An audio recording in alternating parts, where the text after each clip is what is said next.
Hi, I'm Dana and welcome to another episode of Learning to be Autistic. I'm currently getting over a cold, so I apologise if my voice sounds weird. It's where we are right now. So this series is a little series that I started a while ago, but I'm now completely remaking and redoing because when I was diagnosed autistic, I realised that I had a lot of learning and growing and healing and figuring stuff out to do. And I very much felt like I needed to learn how to be an autistic person because I'd masked my way out of it and pretended to be a normal person for so long that I had no idea how to be myself, how to behave like myself. And it felt like a whole new start where I could learn to be who I am properly. So I want to try and help other people out to do that, other people that are just figuring out that they're autistic, just figuring out that they want to unmask and want to unlock their, I don't know why I'm saying unlock your true self. This isn't a webinar. I'm not that kind of holistic person, but I think that we can all do a lot to figure out who we are and accommodate to ourselves and better understand ourselves so that we can treat ourselves nicer. And that's what this series is all about. So I'm trying to go through sort of each stage from figuring out that you're autistic, which was the last video. I'll link it here. I don't know where the links go, but it'll be linked. So that was the first video of this new revamped reboot of the series. So in this episode, I want to focus on the next step that came for me after being oh crap, I think I probably am autistic, which was sort of trying to gaslight myself out of thinking that I'm autistic, out of diagnosis, just really being very nervous to admit to myself or to others that I thought I might be autistic. So the first thing for me was being very is it really that serious? Is it really that deep? Am I just lazy? Am I just not trying as hard as everyone else? All of the issues that I'd had my entire life with self-confidence and feeling like I just wasn't as good as everyone else and everyone else could just do things better. What if all of that was just me and there wasn't some reason for it, there wasn't some diagnosis? And it very much made sense to me that if that were the case and it's just that I'm not as good as other people, obviously I would be searching for something to explain why that is. And maybe there isn't a reason. Maybe I'm latching on to, oh, I must be autistic so that I'm not actually the thing at fault. There's nothing wrong with me. It's just that I'm autistic. Maybe I'm just latching onto that and clinging onto that because it means that there's something and not just that I'm not good enough. And I stuck with that for quite a while until I started sort of bringing up to people and exploring more, especially online because I didn't have very many people in my life at that time, really trying to figure out how other people felt about things, how other people experienced things, and very much being oh, okay, the way that I experience the world and the way that I experience even emotions and sensory input is not the same as other people. There is something going on here. And I was very reluctant initially to be I am autistic because I was I think I might be, but there's also a whole range of other diagnoses that I would honestly accept if a doctor was I think it's this, and I'd be able to be it looks like it lines up. So even though I was fairly sure of myself, I just kept pushing it down and pushing it away and being no, maybe it's something else, maybe it's this, maybe it's that, maybe I am just not good enough. But I could really only do that for so long because it was just so obvious that there was something going on, and it wasn't just that I don't try hard enough, I don't put the effort in, I was putting so much effort in and trying so hard and still not getting the same result and payoff as everyone else does. But the next thing that really played into it for me once I'd sort of gotten over that was well, surely somebody would have noticed. Especially for me personally, my mother worked with disabled people and disabled children. My older brother was autistic.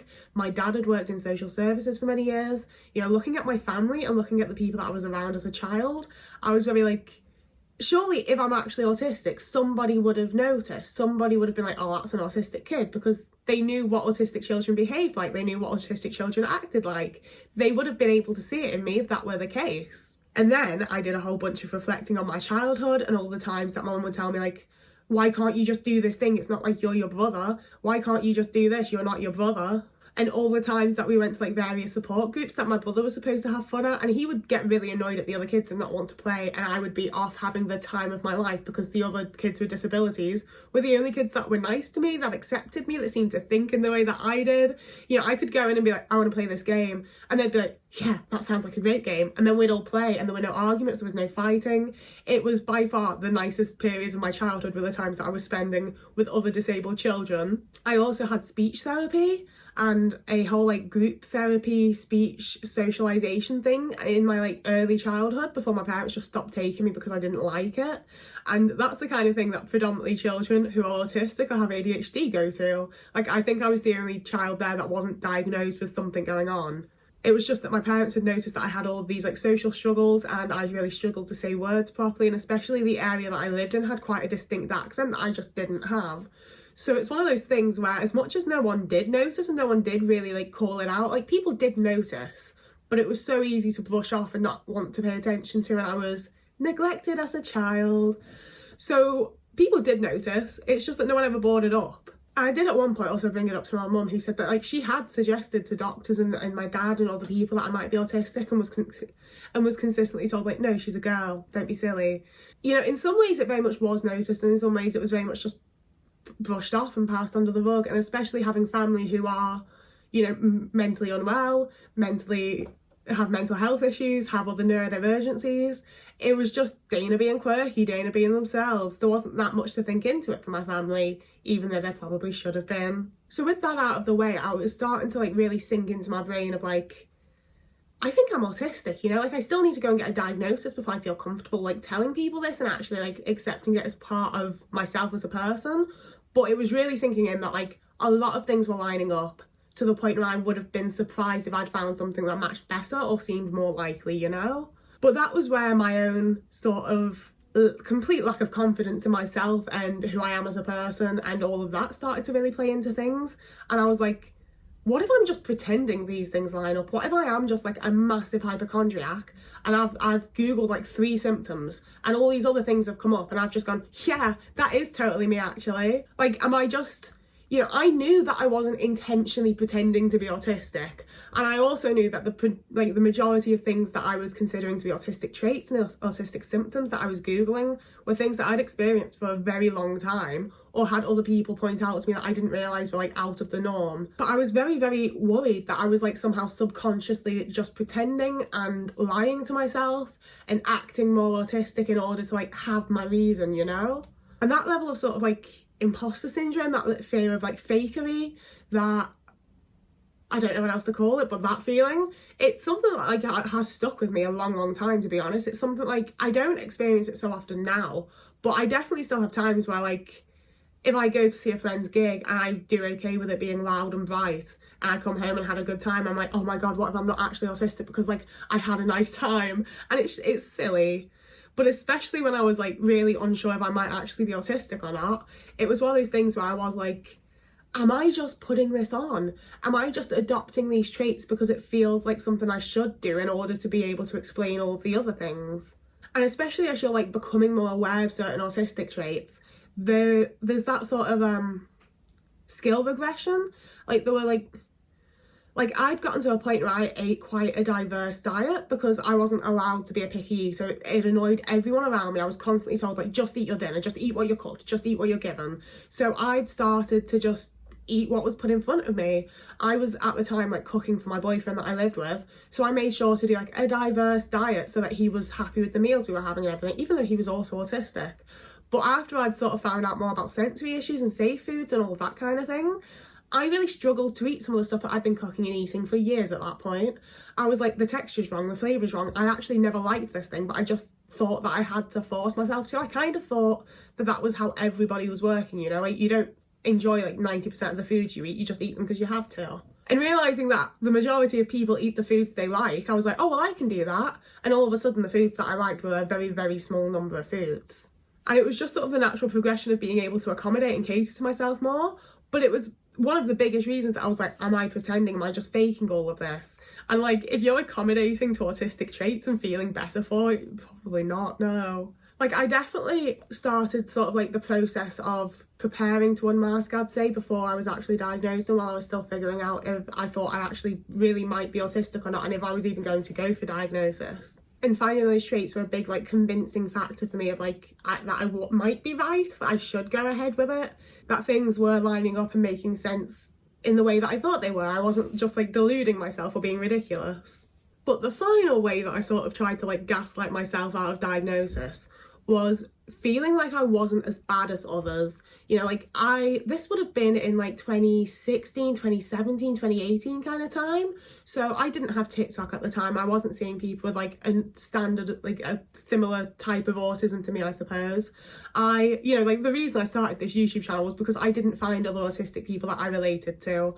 The vast majority of people that I was finding were people with very, very high support needs. And as much as I was like, well, I relate to like levels of this, and autism is a spectrum, so the fact that I relate to them in a much lesser way makes complete sense for like people all being on the spectrum. But also they're clearly struggling a lot more than I am. They clearly need a lot more support than I do, and some of those people aren't even being diagnosed appropriate, like within an appropriate time and everything. So am I just taking resources, taking support, just stealing the things that these people need off them? Because I'm like, well, I also could do with it. And it's like, yeah, I deserve support too. But when someone needs a much higher level of support and isn't receiving it, is it really up to me to be like, just before they get that, could I just get a little bit, just a little slice for me? You know, it felt very rude and entitled, and like I was really centering myself before people that needed to be centered. And at this point, I still thought that there would be like post-diagnostic support. So I thought that by getting a diagnosis, I would then get all this support and all these people and things that would help me, and I would be fully just taking that from someone else that might need it more. And honestly, knowing now what support is available afterwards, which was I was given a leaflet. Like, I have not stolen anything from anyone. I needed that like 2-hour slot to get diagnosed. Like, it seems silly now knowing what I know now, but at the time I really felt like a lot of inner turmoil. Like, this was directly before I went to the doctors and was like, I think I'm autistic, can you like sort that for me please? And I felt so much inner turmoil over the idea of doing that because I felt like I was going to be stealing something from other autistic people that needed it more. And it's also hilarious to think about because I was, you know, at a very, very dark place in my life. I barely left the house. The only friend that I had was my boyfriend at the time, who was very abusive and horrible and like emotionally, mentally just awful to me. My mother, who I no longer speak to because she was neglectful and a narcissist and just generally not very nice to me. You know, like I was really approaching like the end of my rope. I was like, I don't know how I'm going to keep surviving like this. You know, I very much did need the support and did need the help and did need the diagnosis. And yet I was still like, but someone else out there needs it more. And I've experienced that when speaking to like other people who suspect they might be autistic but who are doing okay, you know, like people who have gone to university and have jobs, and even like some people that are in like their 50s and 60s that have been fine their entire life but are like, I think I'm autistic because I have all these things. And I'm like, yeah, I think you probably are. And it's one of those things where I think everybody should be able to get a diagnosis if you need one. I think everyone should be diagnosed with whatever it is they have that is diagnosable. But given the current wait times and the current like struggle that it is to get a diagnosis, I do appreciate that the people that are doing okay and don't feel like they need to know are often sitting back and letting other people have those appointments and take those slots and have that time, you know? But I also think that everybody who is diagnosable with something should be diagnosed.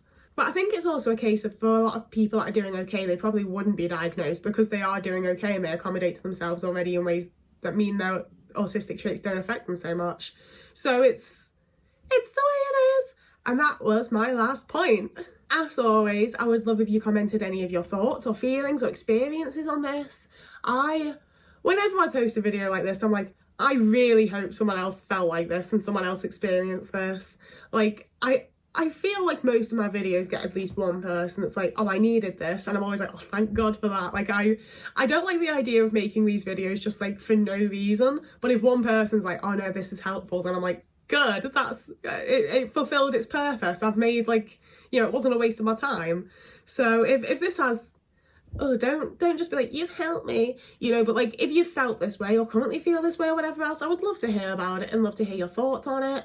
And yeah, I'm currently posting 3 times a week on Tuesdays, Thursdays and Sundays, as well as near daily over on TikTok and occasionally on Instagram and Twitter. And you can also become a Patreon member if you would like early access to these videos. I want to start posting more like other just like random fun stuff on there too, but I haven't actually done it yet, and you would be paying me money for something I haven't actually started doing, so bear that all in mind. And you can also donate to me on Ko-fi for like a one-time little payment to me if you wanted, and it's such a delight when people do that. I nearly always get myself food. I'm like, oh, I've been able to eat a whole meal today. It's fabulous, but there's never any pressure. You don't have to. I know that like most people are in like an economically not great situation, and we're in it together. So there's no pressure, it's fine. I'm so awkward every time I do this and I'm really sorry, but I have to do it because when I didn't do it, no one ever donated. And I love it when people donate. Obviously, everyone loves money, but you don't have to. So with all of that finally said, whoever you are, wherever you are, I hope you're having a lovely morning, evening, day, afternoon, week, month, year, and I will see you again in a couple of days.